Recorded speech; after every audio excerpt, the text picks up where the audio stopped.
Assalamualaikum warahmatullahi wabarakatuh.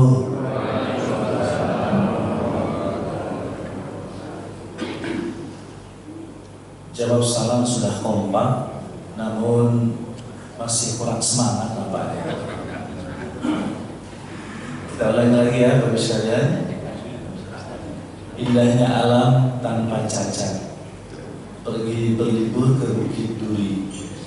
Kalau salam tidak dijawab dengan semangat, boleh ulangi sekali lagi. Assalamualaikum warahmatullahi wabarakatuh.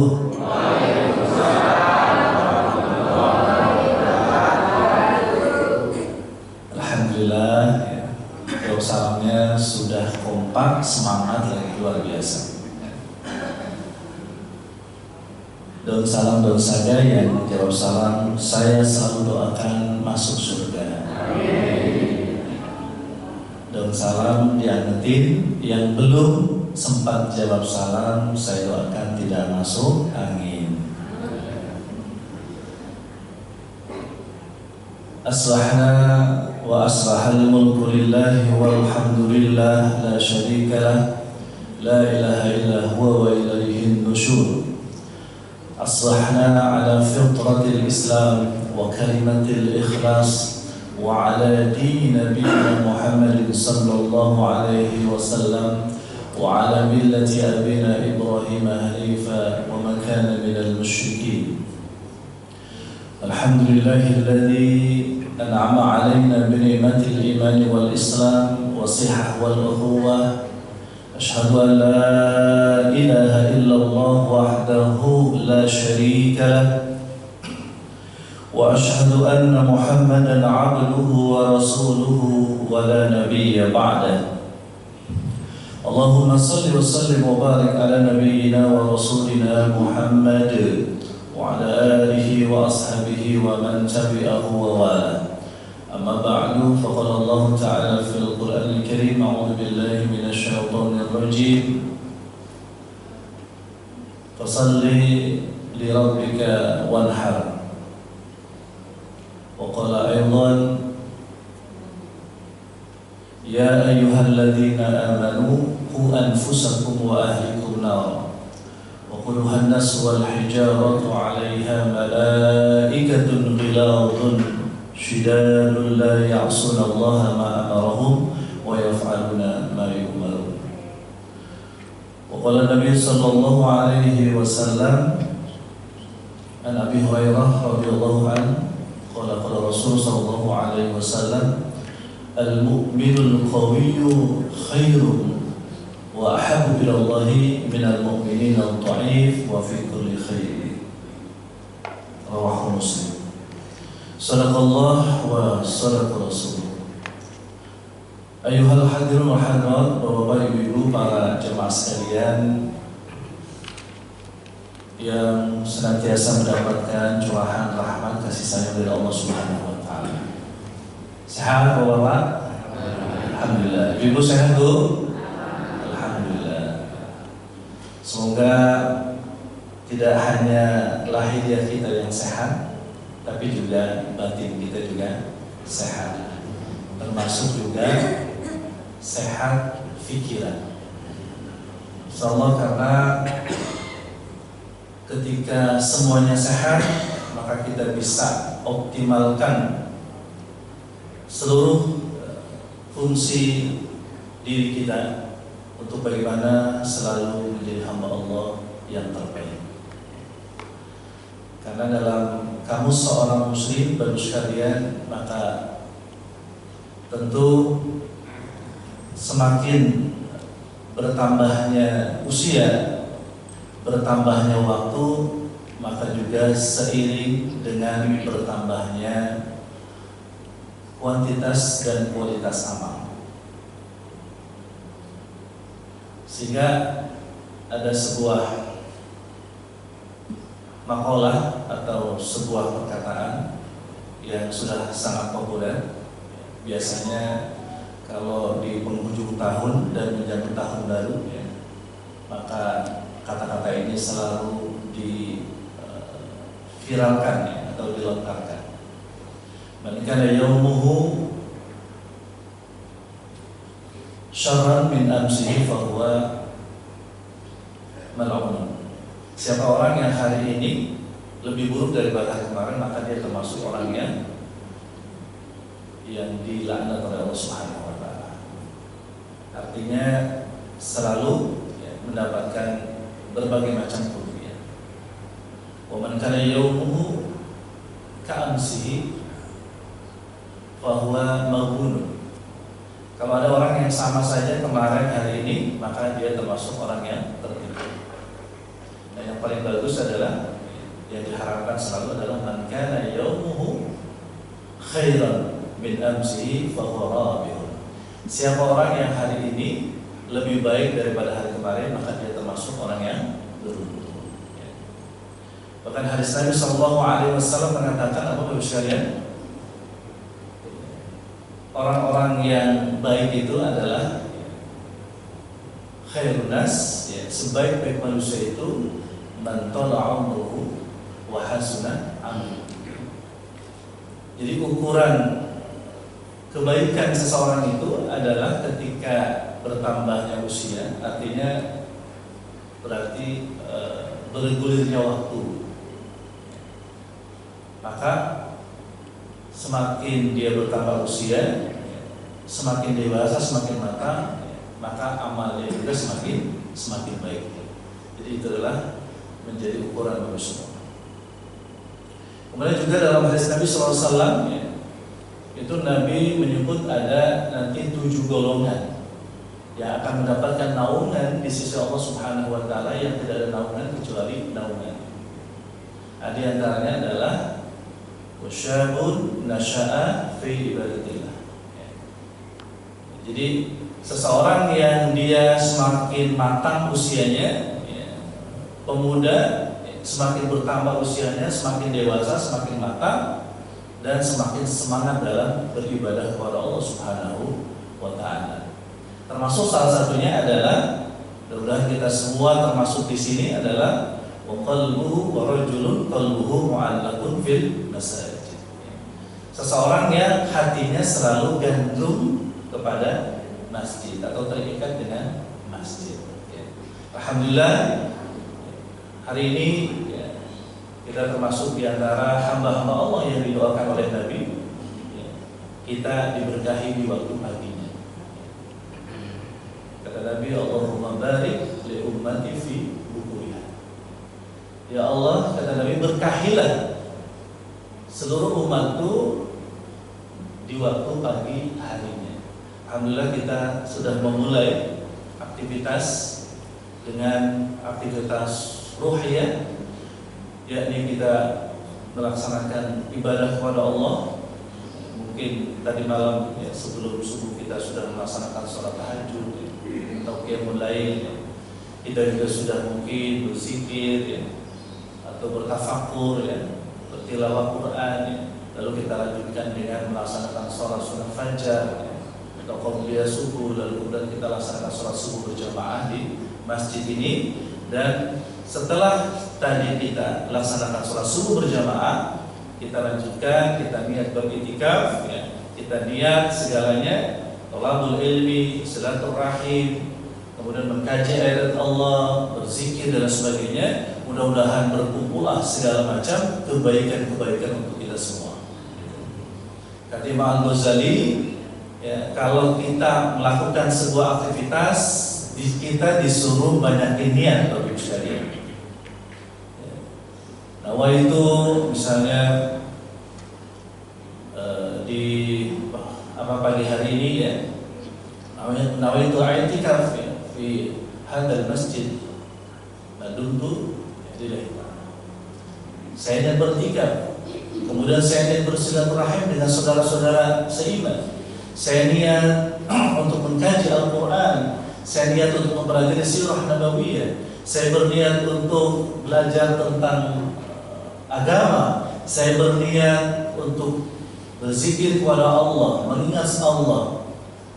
Kemudian saya berniat untuk beriktikaf dan sebagainya. Maka ketika kita memperbanyak niat, maka kebaikan-kebaikan yang Allah berikan kepada kita, ganjaran pahala yang kita dapat juga berlimpah-limpah, luar biasa ya. Nah, Bapak sekalian yang dirahmati oleh Allah Subhanahu wa taala, salah satu nikmat Allah yang dianugerahkan buat kita di antara adalah iman, ya, Islam, kesehatan ya. Dan kemudian juga kemauan untuk kita bisa menjadi hamba-hamba Allah yang selalu melakukan peningkatan ya. Karena di antara cara untuk kita bisa meningkatkan kualitas diri itu adalah melalui pendidikan, melalui thalabul ilmi. Maka kita lihat di sini ya, mudah-mudahan ya Allah Subhanahu wa taala tambahkan kita ilmu ya, Rabbi zidni ilman ya, warzuqni fahman. Semoga Allah Subhanahu wa taala ya, selalu tambahkan kita ilmu, pengetahuan ya, dan juga pemahaman. Baik Bapak sekalian yang dirahmati oleh Allah Subhanahu wa taala, selanjutnya pada pagi hari yang baik ini ya, saya ingin berbincang ya, tentang satu tema ya, berkaitan dengan bagaimana kita meneladani figur dari Nabi Ibrahim dan keluarganya. Ya, jadi saya tidak membahas fikih ya, tapi saya ingin membahas ya, metode pendidikan ala Nabi Ibrahim, metode mendidik keluarga, mendidik anak. Al-Quran, Bapak sekalian, itu adalah menjadi pedoman bagi kita semua sebagai orang-orang beriman. Sebagaimana Allah Subhanahu wa taala sebutkan di sana dalam surah Al-Baqarah bahwasanya Allah Subhanahu wa taala itu menurunkan Al-Quran adalah sebagai petunjuk bagi manusia.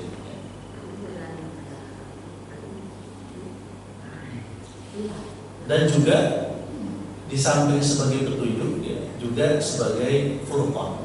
Ya. Furqan artinya pembeda antara yang hak dan yang batil.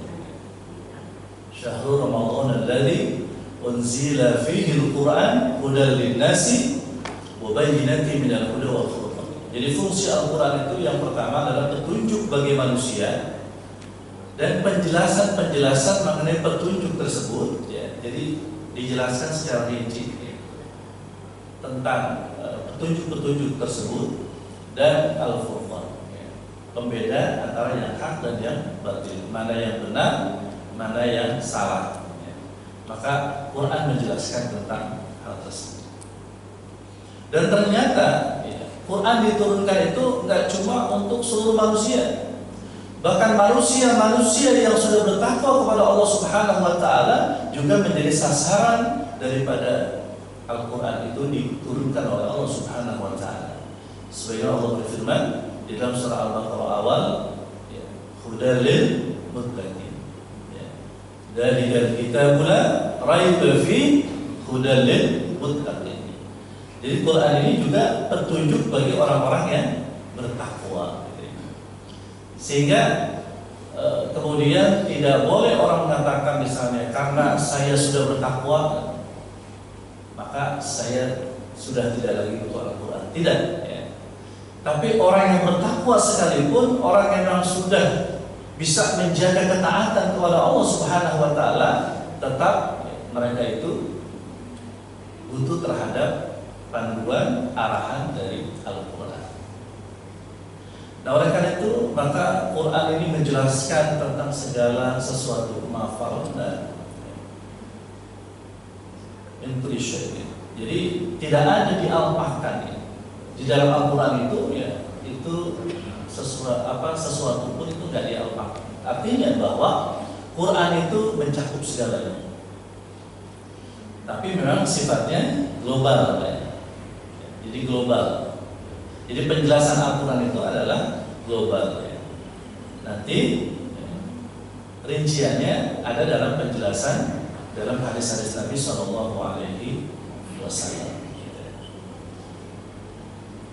Nah, termasuk juga salah satu yang diungkap dalam Al-Quran itu ya, bahwa Quran itu tidak menjelaskan materi, tapi juga Quran ya, itu menjelaskan tentang prototipe ya, ideal. Jadi orang-orang yang dia bisa menjadi contoh. Selain Nabi Muhammad, Bapak sekalian, maka di dalam Quran kita diperintahkan juga untuk mencontoh Nabi Ibrahim. Kata Allah, laqad kana fi Ibrahim uswatun hasanah. Laqad kana lakum fi Ibrahim uswatun hasanah. Sungguh di dalam diri Nabi Ibrahim ada teladan yang baik. Nah, salah satunya adalah teladan beliau dalam mendidik keluarganya sehingga menjadikan keluarganya sukses. Salah satu perintah Allah Subhanahu wa taala dalam Qur'an sebagaimana Allah ungkap di dalam surah At-Tahrim ayat 6. Kata Allah, kita nih orang-orang beriman diperintahkan untuk menjaga diri dan keluarga. Jadi tahap pertama kita mesti menjaga diri kita dari siksa api neraka ya. Menjaga diri berarti dari perbuatan-perbuatan buruk ya. Lalu kemudian sebaliknya kita harus menjadi orang baik dengan terbiasa melakukan perbuatan-perbuatan baik tentunya. Setelah kita sudah bisa jaga diri kita, maka selanjutnya tugas kita adalah menjaga anak keluarga kita, anak istri ya, punya keluarga, maka kita punya kewajiban. Ya ayyuhalladzina amanu, wahai orang yang beriman, qu anfusakum wa ahlikum nar. Wahai orang yang beriman, jagalah diri kalian dan juga keluarga kalian dari siksa api neraka. Lalu Allah menjelaskan tentang bahwasanya ya, neraka itu dijaga oleh para malaikat yang mereka memiliki sifat ya, di antaranya adalah la ya'sunallaha ma amarahu wa yaf'aluna ma yu'maru. Jadi mereka itu dijaga oleh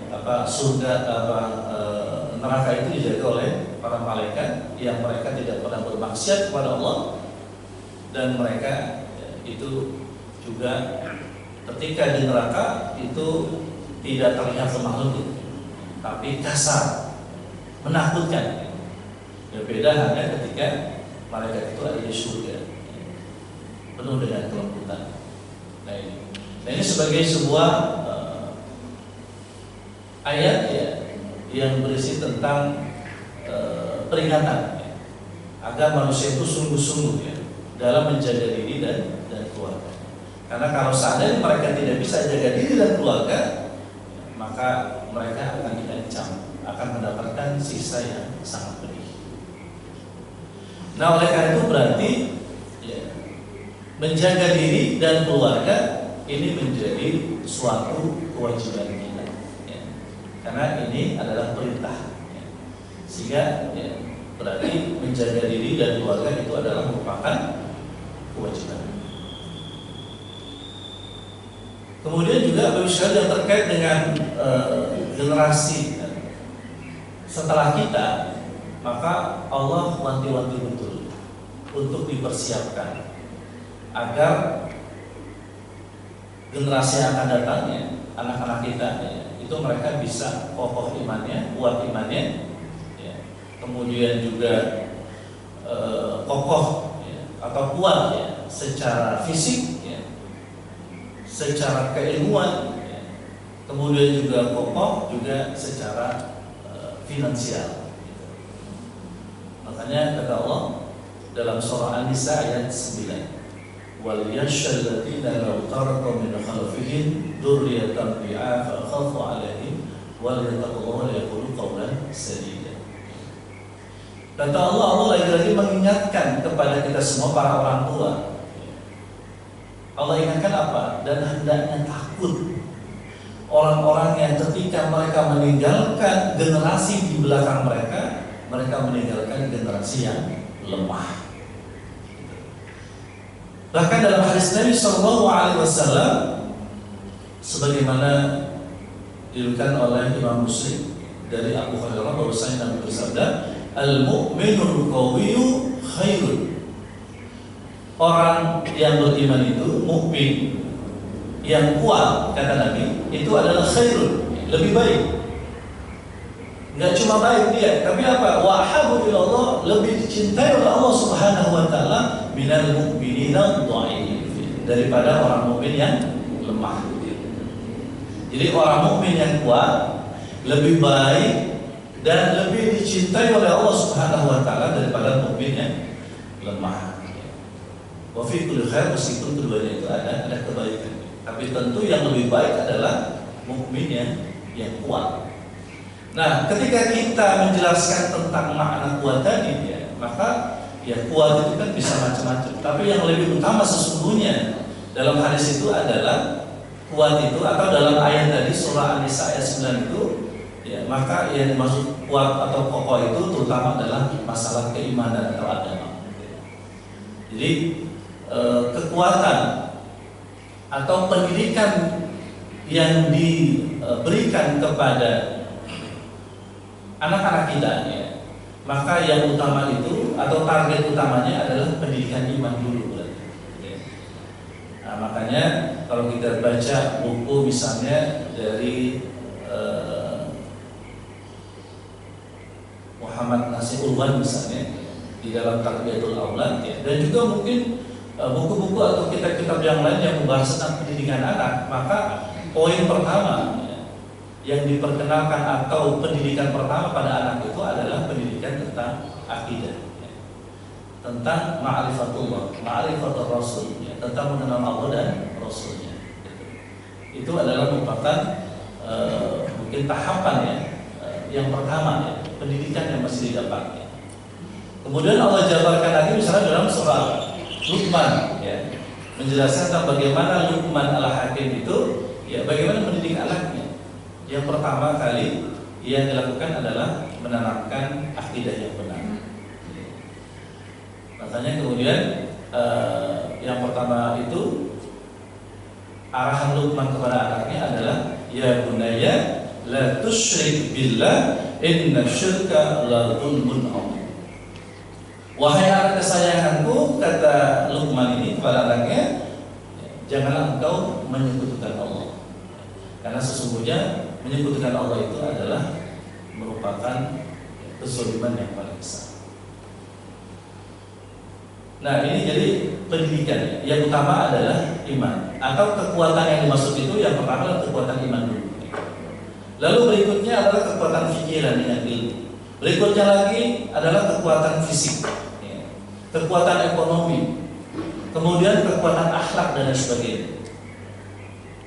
Dan itu diantara kekuatan-kekuatan yang harus dimiliki oleh anak-anak kita. Nah, ketika kita belajar bagaimana Nabi Allah Ibrahim mendidik anak-anaknya, maka ada beberapa metode yang beliau terapkan.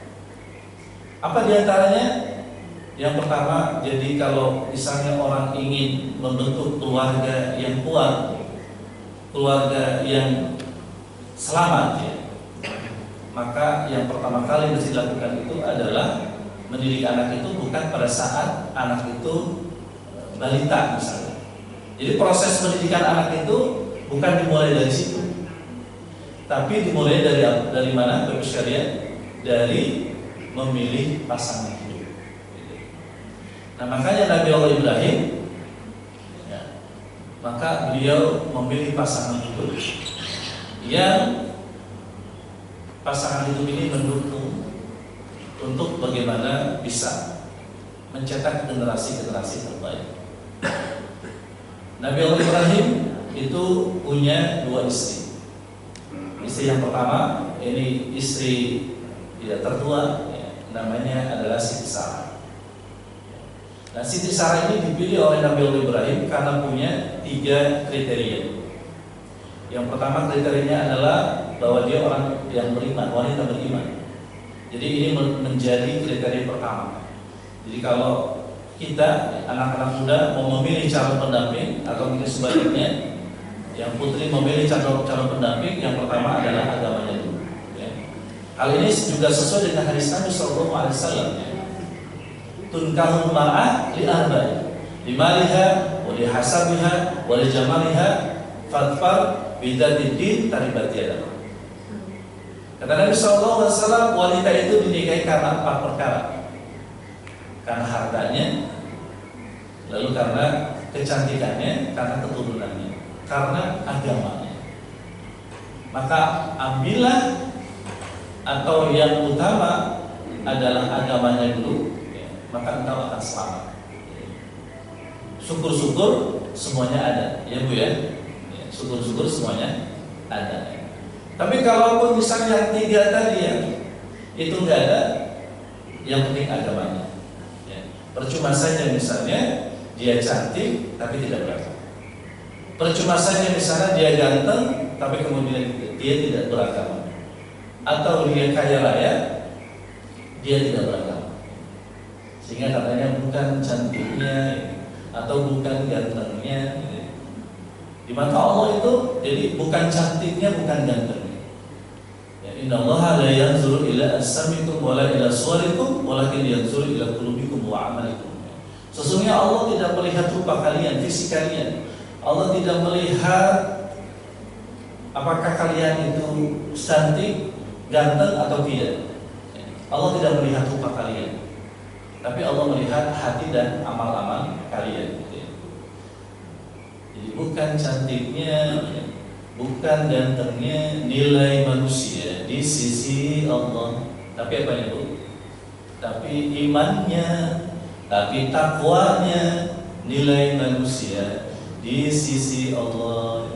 Ya Rasulullah, salamun alaik, ya rafi'a sya'ni wa daraji, al-fatayati ratal alami, ya uhailal judi wal karami. Jadi manusia itu ya, yang utama dari itu adalah agamanya. Ya. Jadi kalau memilih pasangan hidup, agamanya. Lalu yang kedua kriteria kenapa Nabi Ibrahim memilih Sarah itu, yang kedua adalah Sarah itu adalah karena kerabatnya. Karena kerabatnya. Lalu yang ketiga tentu ya fisiknya, ya, kecantikan. Jadi kecantikannya ini yang nomor 3. Yang utama adalah agamanya. Sementara beliau memilih Siti Hajar, ya, karena Siti Sarah itu, ya, itu setelah lama membina rumah tangga itu Nabi Ibrahim dengan Siti Sarah, ya, sampai Nabi Ibrahim, ya, itu umur 80 tahun, ya, itu belum juga dikaruniai anak. Ya. Inilah kemudian yang menjadi salah satu alasan, ya, kenapa Nabi Allah Ibrahim lalu kemudian melakukan poligami. Ya, karena memang salah satu tujuan pernikahan itu adalah melanjutkan keturunan. Ya, sehingga menurut Dr. Al-Qaradawi, ya, jadi ya ini pendapat Qaradawi, ya, ya, artinya boleh diterima boleh tidak. Tapi kalau ya, pendapat ini mungkin ibu-ibu lebih setuju. Ya. Kalau ada seorang suami, kata Dr. Al-Qaradawi, dia sudah sakinah dengan satu istri, ya udah cukup, ya, jangan nambah lagi. Ya. Ini pendapat Al-Qaradawi. Ya, meskipun kalau dia nambah lagi hukumnya jadi makruh, ya. Nggak haram kan. Nah, jadi tapi poligami itu kata Dr. Yusuf Al-Qaradawi itu adalah menjadi pintu, ya, solusi, ya. Jadi jalan keluar. Ketika ada kasus-kasus misalnya ada sebuah mungkin keluarga yang sudah lama berumah tangga tapi belum juga dikaruniai anak karena sebab-sebab tertentu bisa jadi, maka kemudian salah satu ya solusinya yang bisa diberikan itu adalah yaitu berpoligami. Nah itu bagus sekalian, ya. Nabi Allah Ibrahim begitu juga, ya. Ketika memang sudah lama diuji oleh Allah sampai umur 80 tahun belum juga punya anak. Akhirnya kemudian ya Allah perintahkan dia untuk menikah kembali, ya. dengan Siti Hajar. Nah, Siti Hajar itu dinikahi itu karena Siti Hajar itu adalah di samping dia beriman, soleha, qanitah, taat, ya, Siti Hajar juga wanita yang kuat. Makanya nanti Siti Hajar itu ketika punya bayi Ismail lalu ditinggal oleh Nabi Ibrahim. Siap dia. Kenapa? Karena wanita yang kuat. Dan yang ketiga, dia adalah wanita yang bertawakal kepada Allah Subhanahu wa taala. Ya, awalnya dia ragu ketika dia ditinggalkan cuma berdua, ya. Seorang diri berdua dengan anak yang masih kecil, ya, dia ragu. Secara manusiawi kok tega, ya.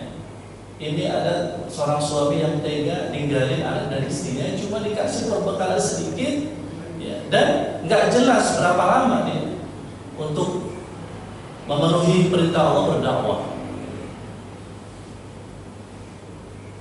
Tapi akhirnya kemudian ketika dia katakan kepada Nabi Allah Ibrahim, awalnya dikatakan engkau tega, ya, meninggalkan aku, ya, seperti ini, ya, cuma sendirian, ya, berdua dengan anak yang masih bayi ini. Apa engkau tega? Ya, siapa manusia yang tega? Ya. Tapi kan itu perintah Allah.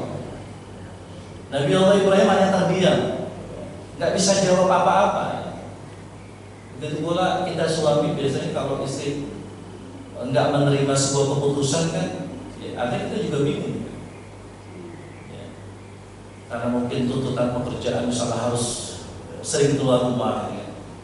Ya. Atau mungkin sering berdakwah keluar, lalu kemudian istri kok keluar mulu bang, ya. Apa keluar mulu, ya. Kok cuma sedikit waktu buat kita misalnya. Karena ada tuntutan seperti itu, ya. Kita mau jawab apa?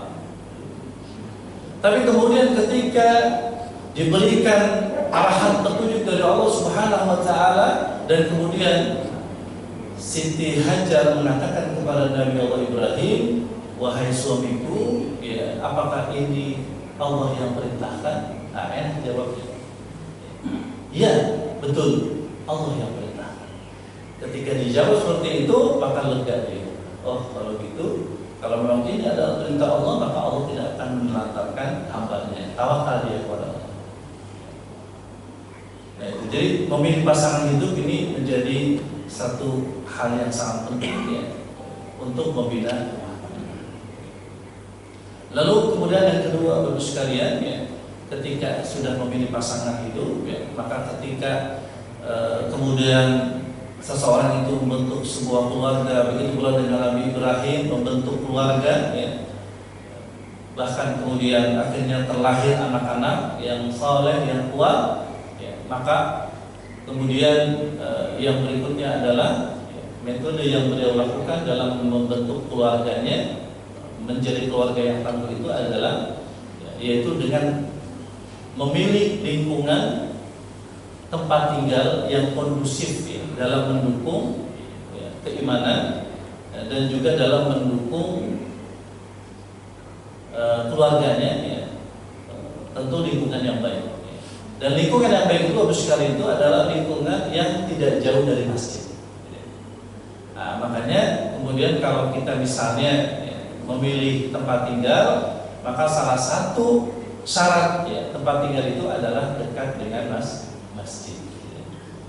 Nah, begitu pula Nabi Allah Ibrahim menempatkan, ya, istri, anak dan keturunannya sebagaimana doanya yang diabadikan di dalam Al-Quran dalam surah Ibrahim ayat 37. Rabbana inni askantu min dzurriyyati biwadin ghairi dzi zar'in inda baitikal muharram Rabbana liyuqimus shalah faj'al af'idatan minan nas tahwi ilaihi. Jadi Nabi Allah Ibrahim itu menempatkan anak dan keturunannya itu di sebuah lembah, ya, disebut dengan Al-Baqqah yang sekarang disebut Mekah Al-Mukarramah, di sisi Ka'bah. Kata Nabi Allah Ibrahim, ya Rabb, ya Tuhan kami, telah aku tempatkan anak dan keturunanku, ya, ini di suatu tempat. Tempat ini kering, kerontang, ya. Ghairi dzi zar'in, nggak ada tumbuh-tumbuhan yang hidup di tempat ini, tapi ada satu keistimewaannya, ada satu kelebihannya, apa itu? Inda baitikal muharram. Tempat ini ada posisinya di sisi Ka'bah, di sisi rumahmu ya Allah. Kenapa Nabi Ibrahim menempatkan anak dan keturunannya itu di Baitullah, dekat dengan masjid, agar apa? Liyuqimus shalah, agar mereka itu menjadi ahli-ahli shalat. Lalu kemudian Nabi Ibrahim juga berdoa kepada Allah supaya apa? Supaya anak dan keturunannya itu, itu manusia itu cenderung hatinya kepada anak dan keturunannya. Dan juga warzuqhum minat thamarati, karuniakan kepada mereka segala macam buah-buahan yang dengan sebab itulah la'allahum yashkurun, mereka itu bersyukur kepada Allah Subhanahu wa taala. Jadi menempatkan anak dan keturunannya di satu tempat lingkungan yang baik, bi'ah Islamiyah. Ya, salah satu ukurannya adalah dekat dengan masjid. Dekat dengan masjid, ada majelis taklim, ya. Kemudian juga ada sarana-sarana olahraga. Nah itu, jadi kalau di BD ini tepat, ya, udah dekat dengan masjid. Kemudian sarana dan prasarana, ya, untuk membentuk fisik yang baik, olahraga ada, Pak, ya. Terus kemudian majelis taklim juga ada, luar biasa. Jadi ini adalah lingkungan yang baik sudah. Ketika kita berada di sini, ini sudah tepat.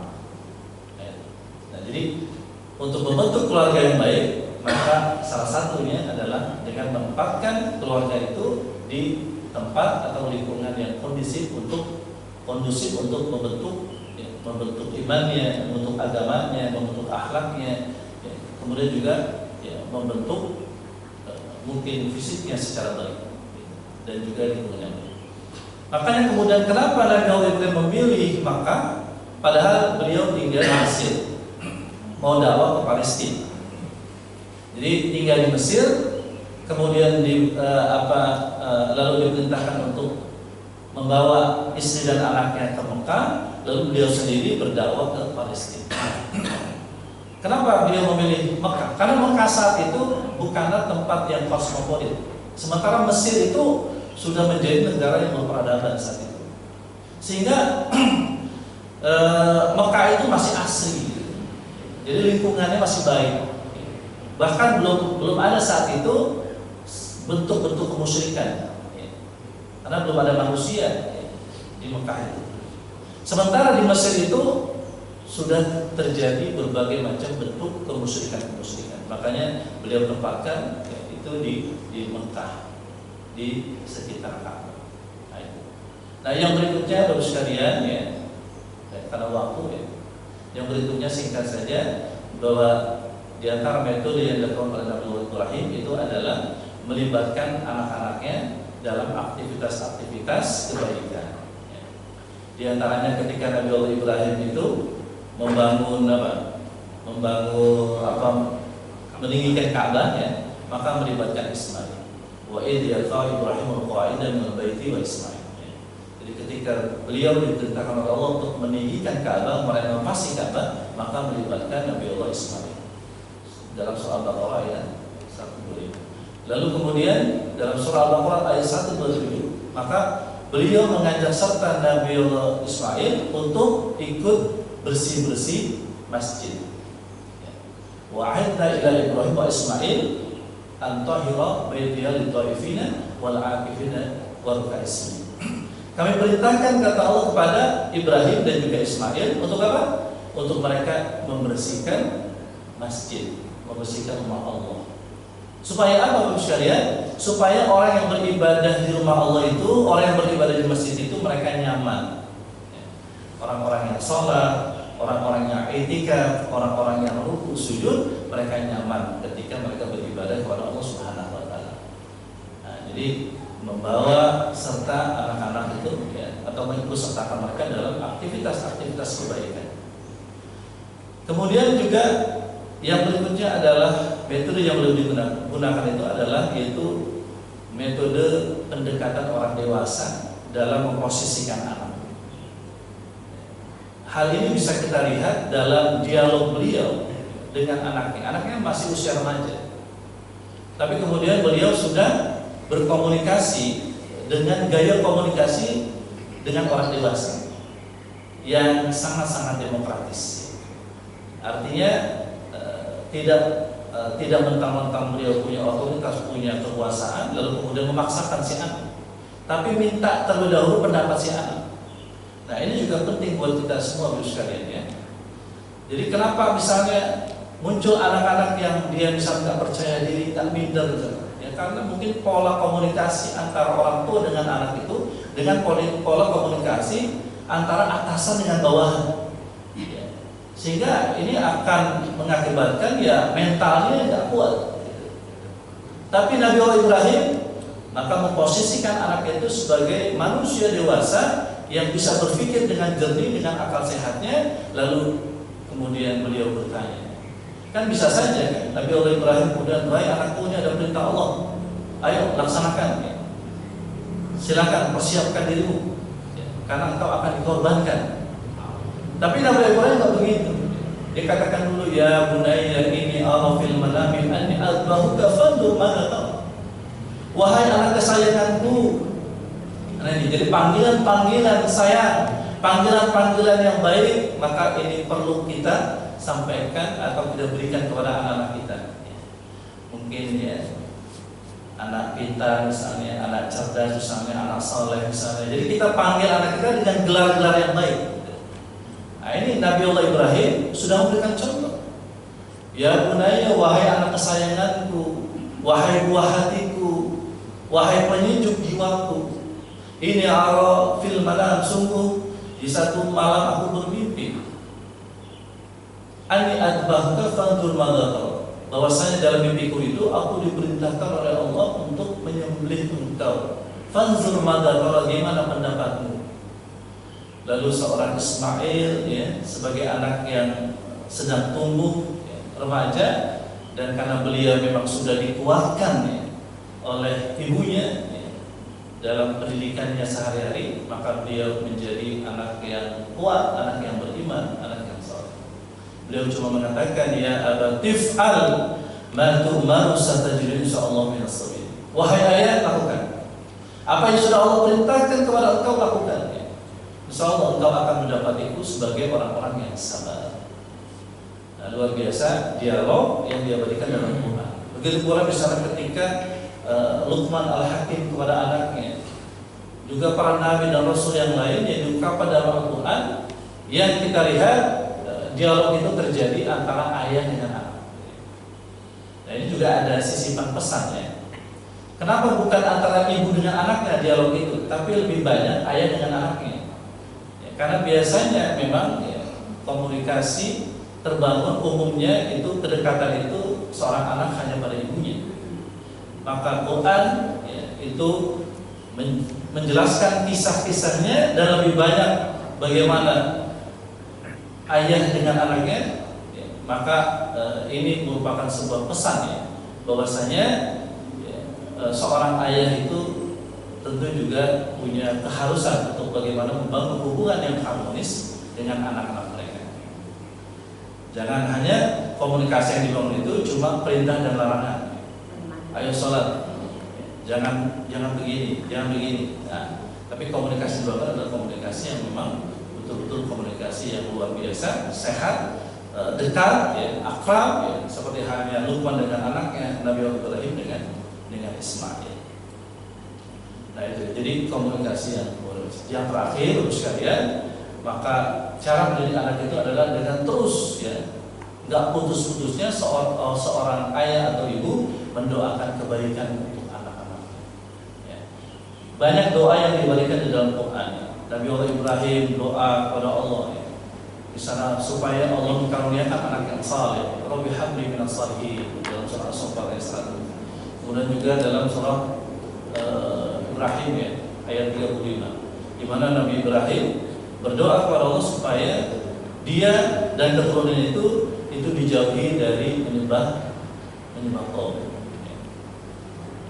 Jadi wa idh qala Ibrahim Rabbij'al hadza baladal amina Ketika Nabi Allah Ibrahim berdoa kepada Allah, ya Allah jadikanlah kota ini kota yang aman, wajurdubni dan jauhilah aku, wabaniya dan keturunan-keturunanku, anak budal asnam dari menyembah berhala-berhala. Kemudian juga doa supaya anak dan keturunannya itu rajin melaksanakan sholat dan lain sebagainya. Nah itu jadi jangan putus-putus untuk berdoa kepada anak. Meskipun anak itu sudah balik atau mungkin sudah berkeluarga, ketika posisi kita adalah sebagai orang tua, maka jangan pernah selesai untuk mendoakan si anak. Ibu sekalian rahimahullah, mungkin itu saja yang bisa disampaikan ya, cara atau metode yang digunakan oleh Nabi Ibrahim dalam mendidik anak dan keturunannya sehingga sukses untuk menjadikan anak dan keturunan itu adalah anak-anak yang tangguh, anak-anak yang kuat, baik secara akidah, secara fikriyah, pemikiran, kecerdasan, kuat secara akhlak, ya. Juga kuat secara berbagai macam mungkin karakter-karakternya ya, yang baik. Juga kuat tentunya secara ekonomi dan lain sebagainya. Itu saja mungkin, lebih dan kurang mohon maaf. Baik, hadirin yang dirahmati Allah Subhanahu wa taala, demikianlah kajian pada kesempatan pagi hari ini yang Muhammad Imam meneladani figur Nabi Ibrahim yang ada di dalam Al-Quran. Silahkan kepada jemaah sekalian, apabila ada yang perlu ditanyakan atau yang kurang paham bisa dipertanyakan. Silahkan kepada ada, silakan. Kalau belum ada ini dari chat. Saya bacakan pertanyaan Ustaz. Dalam sejarah Al-Quran, kurban adalah Ismail, anak laki-laki, yang diganti dengan gibas. Pertanyaannya, bolehkah berkurban dengan kambing betina atau sapi betina? Jadi barangnya sudah pilih ya. Ya. Baik teman sekalian, terima kasih atas pertanyaannya yang luar biasa ya. Ya, ini berkaitan dengan persoalan fikih kurban ya. Dengan pertanyaan tadi, bolehkah ya berkurban itu ya, dengan kambing atau sejenisnya yang memang hewan-hewan yang memang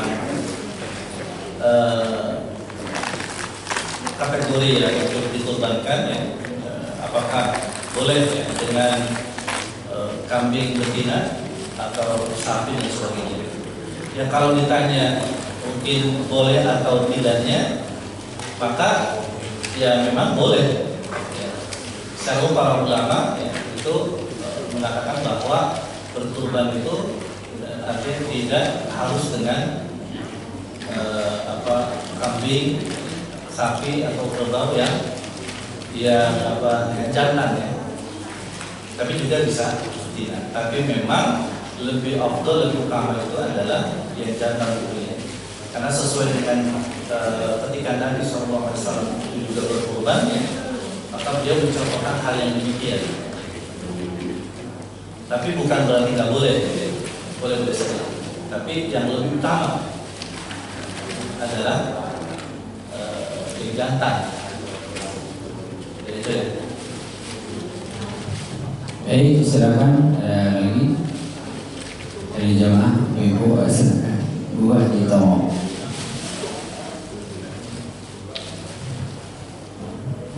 Assalamualaikum warahmatullahi wabarakatuh. Pak Ustaz, maaf sebelumnya, tapi orang-orang yang dekat dengan masjid itu apakah hanya tempat tinggalnya aja, dan orang-orang yang dekat dengan masjid apakah rumahnya jauh juga dekat dengan masjid dengan pikirannya atau akhlaknya pengen ke masjid? Itu yang saya tanyakan. Assalamualaikum warahmatullahi wabarakatuh. Baik, pertanyaan yang cerdas. Ya, memang kalau bicara tentang dekat dengan masjid itu, ya, maka maknanya itu nggak secara fisik saja, Bapak sekalian. Karena bisa jadi ada orang yang tempat tinggalnya dekat dengan masjid, tapi seumur-umur nggak pernah ke masjid, gitu. Atau seumur-umur nggak punya pemikiran atau perhatian kepada masjid ya. Ya, kalau misalnya ada orang yang rumahnya dekat dengan masjid, tapi mungkin aktivitasnya sih di luar ya. Tapi di luar itu, tapi dalam aktivitasnya itu dia tetap memperhatikan masjid dalam pengertian ketika misalnya ya masjid itu misalnya dalam proses mungkin pembangunan atau mungkin dalam proses bagaimana memakmurkan jamaah, maka dia ikut andil ya, ikut serta ya. Maka ini juga bisa dikatakan sebagai ya orang-orang yang dekat dengan masjid. Karena bahasa dalam hadis Nabi tadi kan ya mu'allaqun ya. Jadi mu'allaq itu artinya orang-orang yang terikat dengan masjid. Meskipun dia jauh dari masjid, tapi kalau hatinya sudah terikat dengan masjid, ya resah gelisah misalnya kalau misalnya ya di masjid itu misalnya ada banyak mungkin kekurangan yang dia akhirnya kemudian akan mungkin dengan hartanya dia bisa bantu untuk menyelesaikan masalah-masalah yang dihadapi oleh masjid tersebut ya dalam hal kegiatan dan sebagainya. Jadi bisa saja yang dimaksud dengan dekat ya dengan masjid itu adalah memang secara fisik ya dia dekat, tempat tinggalnya dekat ya, dan kemudian juga ya, tentu secara batin ya, mungkin juga secara non fisiknya, secara fikir dan sebagainya, maka dia ikut memperhatikan masjid. Ya. Jadi tidak semata-mata dekat dalam pengertian fisiknya ya, tapi juga lebih kepada maknawi gitu ya. Jadi meskipun jauh ya, tapi kalau secara maknawi dia punya perhatian, hatinya mungkin tunduk kepada masjid, maka dia termasuk di antara juga orang yang dekat dengan masjid. Itu ya, Allah a'lam bishawab. Baik, masih ada lagi, silakan kalau masih ada. Baik, Pak sedikit.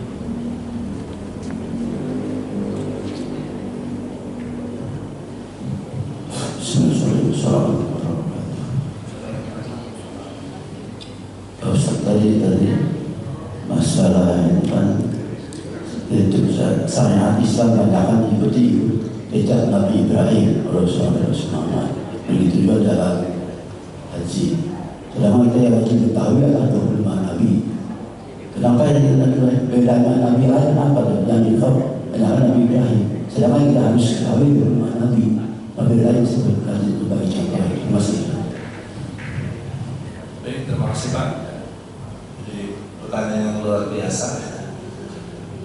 Ya, kalau berkaitan dengan perlakuan kita ya, misalkan iman kita dengan para nabi dan rasul terdahulu, ya, maka memang tidak boleh membeda-bedakan. Begitu pula iman kepada kita belanda itu baina ahadin min rusulih.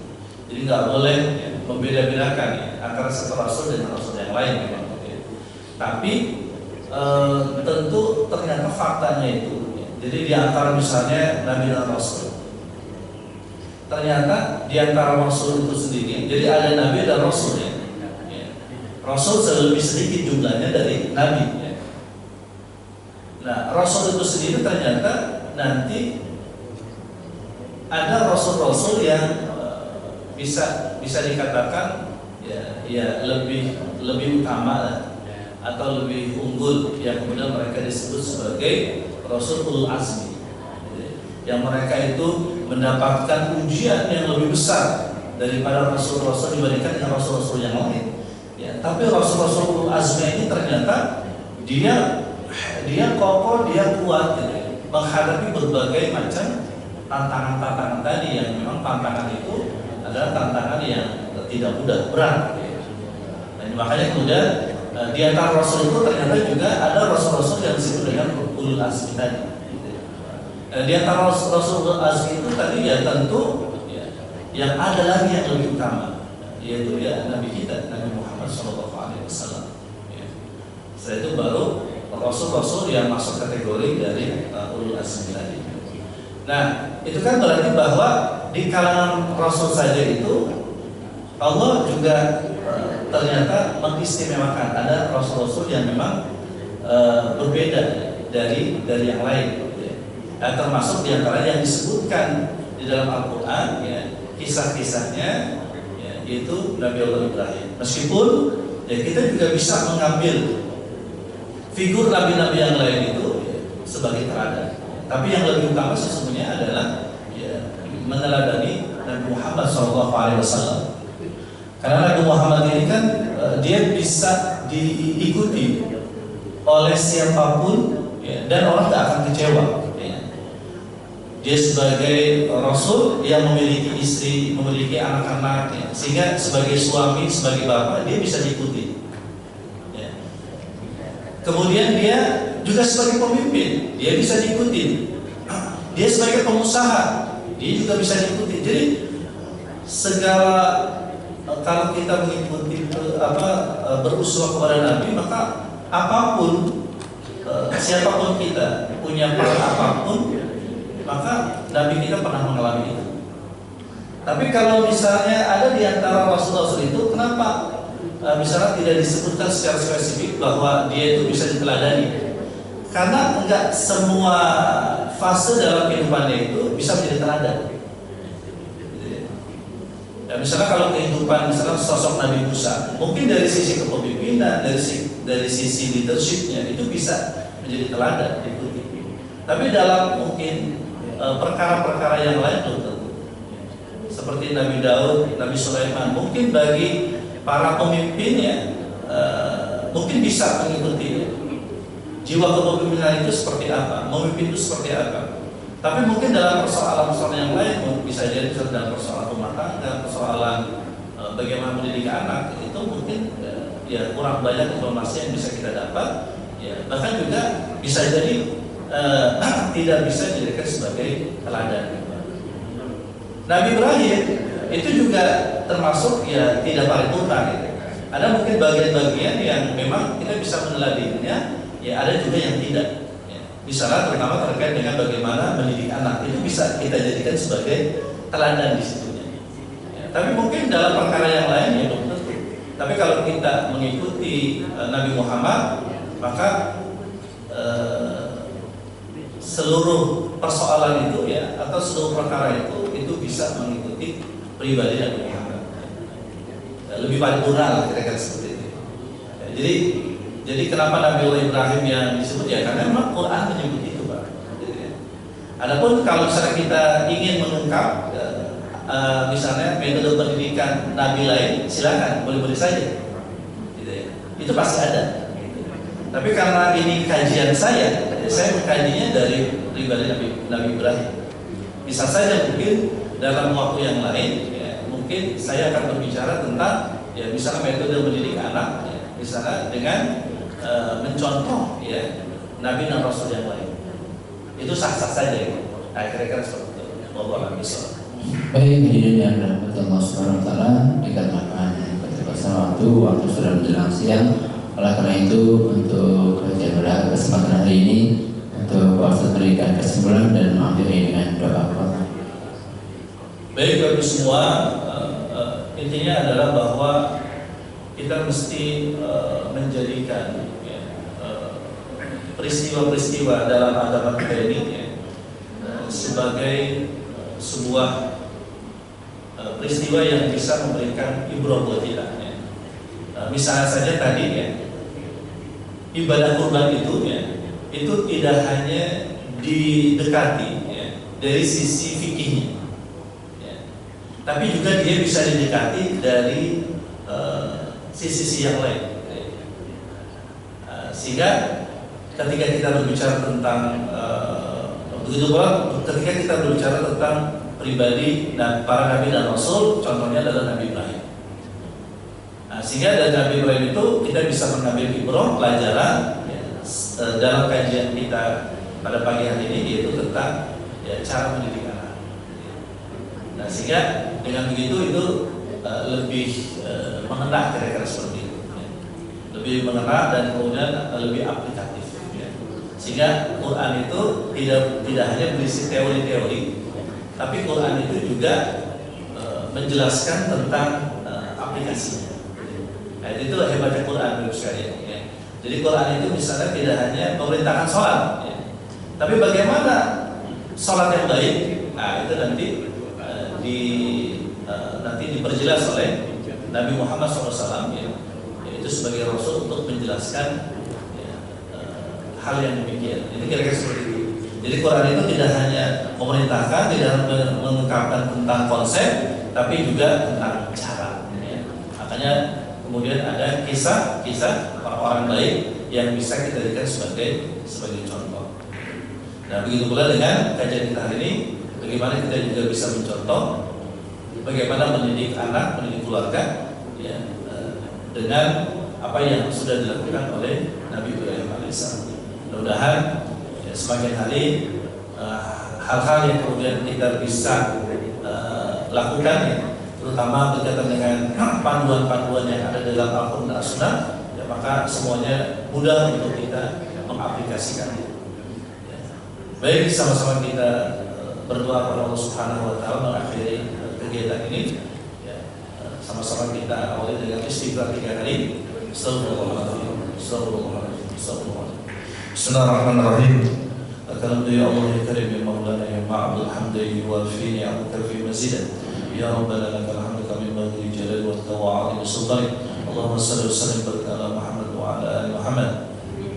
Allahumma ij'al jam'ana hadha jam'an marhuma wa tafarruqana min ba'dihi tafarruqan ma'suma. Allahumma alif baina qulubina wa ayyid ukhuwatana wa ansur a'malana wa da'watana wa nawwir qulubana wa sahih sadana wa wasi' arzaqana wa hasin akhlaqana wa ashfi maradana. Allahumma anta syafi la shifa illa shifa'u isfina ya Allah wa ishfihim shifa'an adilan shifa'an la yadurru saqama.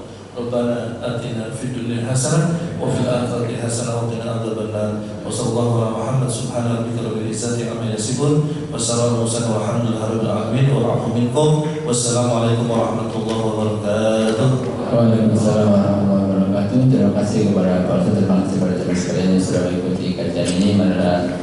Saya sebagai moderator kalau ada kesalahan kehilafan mohon didoakan sebesar-besarnya. Dan mari kita tutup sama-sama dengan bacaan Alhamdulillahirobbilalamin. Subhanallah bihamdika asyhadu an la ilaha illa anta astaghfiruka wa atubu ilaik. Assalamualaikum warahmatullahi wabarakatuh.